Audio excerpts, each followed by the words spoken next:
Hi, my name is Janet, and this is The Unseen Weave. This is my third video, and today I would like to continue on with my journey recovering from a spinal condition that had me laid up for almost 6 months.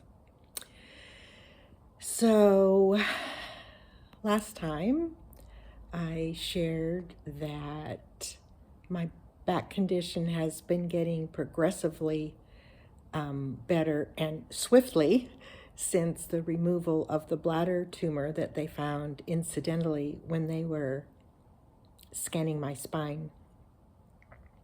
And since the bladder tumor has been removed, I'm just not taking the medication I was. I can walk 2.5 miles a day now, so I'm really coming back quickly. I'm getting much stronger. And what I shared last time was that I discovered when my capacities were starting to come back online, as they are starting to come back online, I have found my mind saying things to myself about I should do all the things that I did before. I should return to what I was like and what I did before I was hurt. And that just didn't seem right with me now. I'm different now that I've experienced this.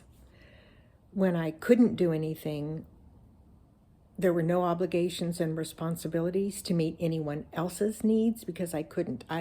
It was difficult enough to take care of my own. And that was the first time I'd ever experienced that feeling of just taking care of myself. So when the monkey mind started again, I could feel the difference between just being present and doing what the moment needed, as opposed to starting to plan and schedule and do. And so, like I do, I go into my body and I could literally toggle back and forth and feel the difference between should and obligation and responsibility and true caring.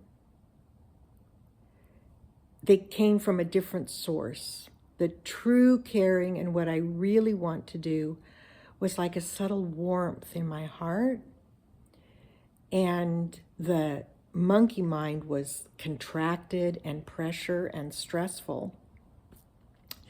And so seeing that, I said, okay, before I do anything now, this is what I've learned. So I'm going to put it into practice.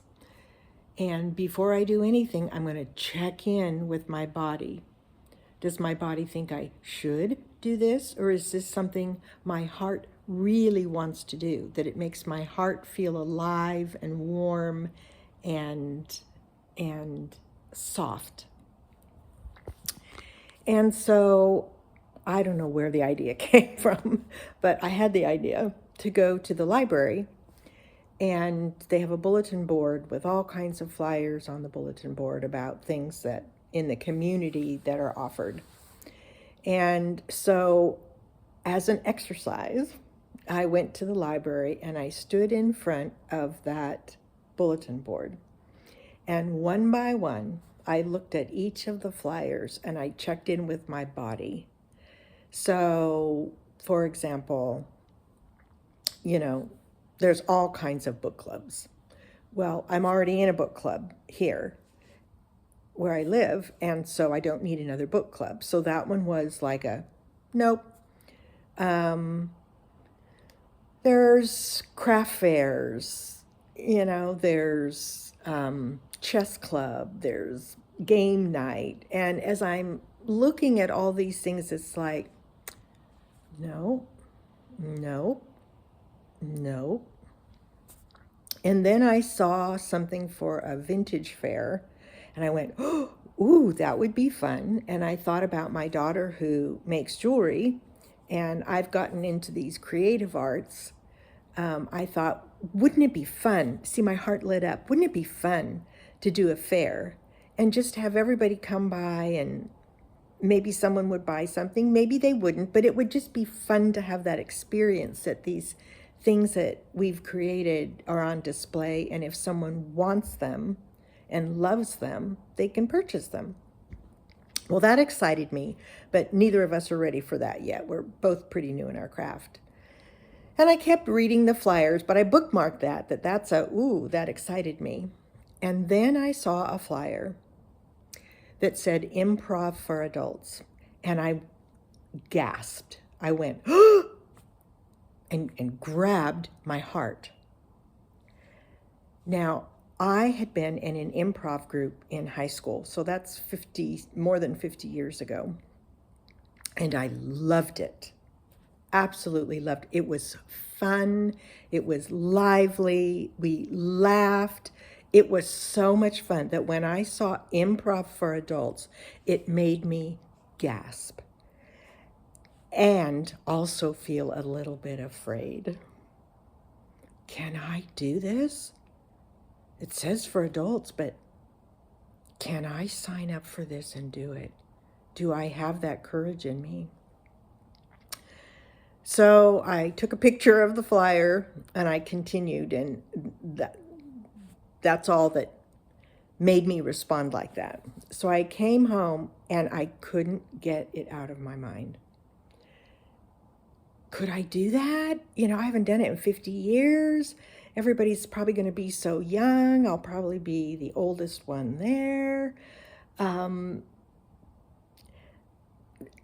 Mental capacity, because you have to be sharp and change the scenes pretty quickly. Do I even have the mental capacity to be that flexible and spontaneous?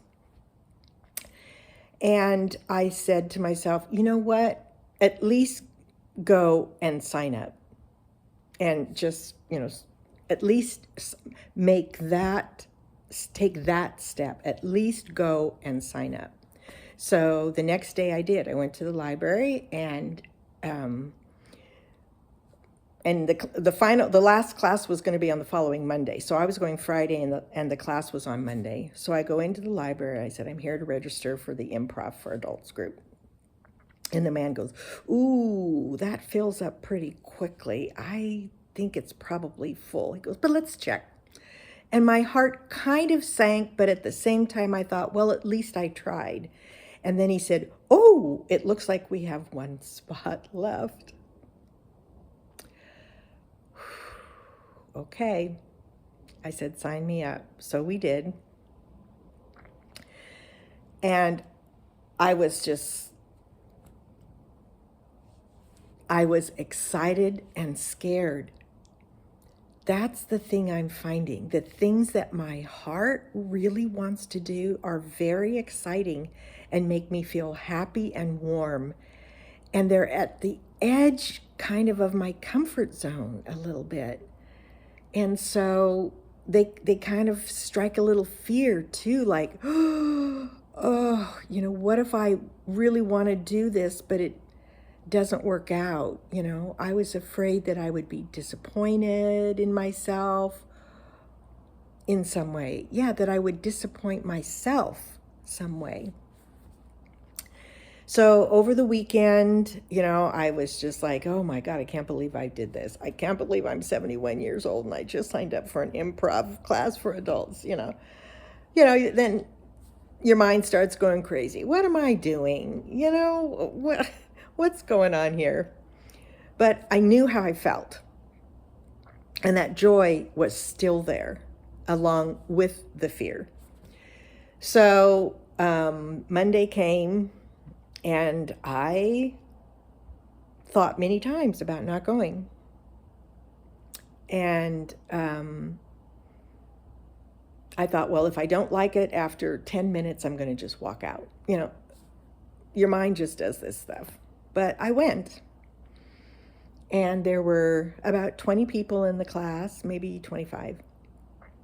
And there was a mix of people. The minute I walked in, there were two older people, one walking with a cane, And I would say it was about equally distributed, about 20%, 60 and over, and then some 50s, 40s, 30s. And many other people had arrived before I did, so I sat in the back row. And we just played a lot of games to get to know each other, to kind of loosen us up and get us kind of in the zone.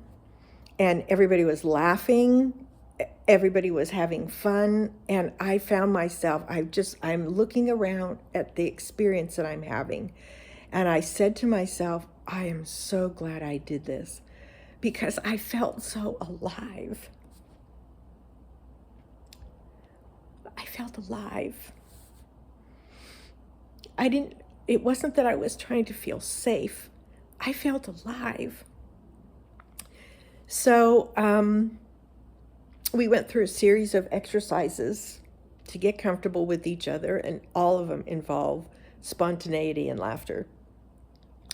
And then we started doing scenes, and there was a first group up there, and we all watched, and then they were replacing that group, and they, asked for volunteers.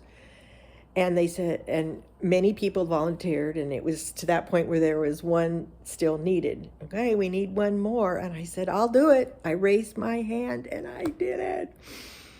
I went up there, and I was part of the group, and we did our thing, and we laughed, and we had so much fun. And I came home that night feeling like I had done something really groundbreaking in my life. I challenged a part of me, and I challenged an old part of me, and introduced a new part of me, and it felt so good. So, as a result of this spinal condition, which prevented me from hiking 4 and 5 days a week, I have now discovered art. I've discovered the people around here that invited me to join the book club. This is now the second time. I have started Tai Chi 2 days a week, which I love, and the people there are so nice. And I went to this improv group, and I started art lessons. All of this happened because I couldn't hike. If I were still able to hike, if I had still been able to hike, I would be doing that 4 or 5 days a week like I was. And I would have missed all these other things. That's why this channel is called The Unseen Weave, because life always brings us things that are for our good. And I had no idea that all these things, other things, could bring me so much joy. So I don't just have one thing that I love now, which is hiking. I have many things that I love, and my life has never felt more fulfilling. And so I am really, really grateful for my back condition, because it's helped me. It's helped me in immeasurable ways. I am not the same person that I was 6 months ago. I am a more happy and fulfilled person for it. How about that? This is Janet, and this is The Unseen Weave, and life keeps weaving, and I'm looking forward to it. Have a good day.